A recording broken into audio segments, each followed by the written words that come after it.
Magandang umaga sa inyong lahat. Babasahan na natin ang mga Scorpio.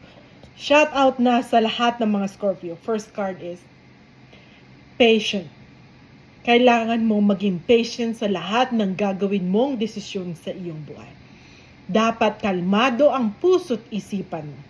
Dapat alam mo ang ipapriority mo sa iyong buhay, mga Scorpio. Pangalawang baraha. Dahil ang mga Scorpio ay isang tunay na magician, anuman ang imposible ay kaya mong gawing posible. Anuman ang gustuhin mo sa iyong buhay ay kaya mong tuparin, mga Scorpio. Lahat ng mga matitinding pagsubok ay kaya mong lagpasan.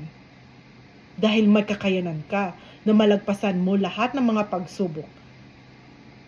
At kaya mong tuparin lahat ng mga pinapangarap mo sa iyong buhay, mga Scorpio. Tiwala sa iyong kakayanan at tiwala sa iyong sarili at unang-una sa lahat, tiwala sa ating Panginoong Diyos.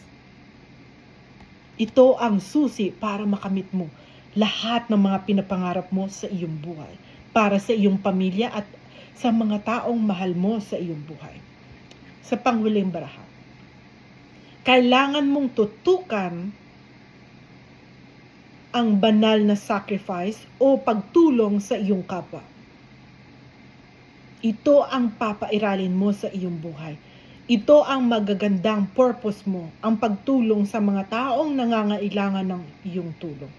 Ito lang ang hiling ng ating Panginoong Diyos. Tumulong sa mga taong nangangailangan ng iyong tulong dahil pagpapalain ka ng ating Panginoong Diyos. Pagpapalain ka para marami kang taong matutulungan sa iyong journey at sa iyong future. Darating na ang tagumpay sa iyong buhay, mga Scorpio. Kasi marami ka nang matutulungan ng mga taong nangangailangan ng iyong tulong, mga Scorpio.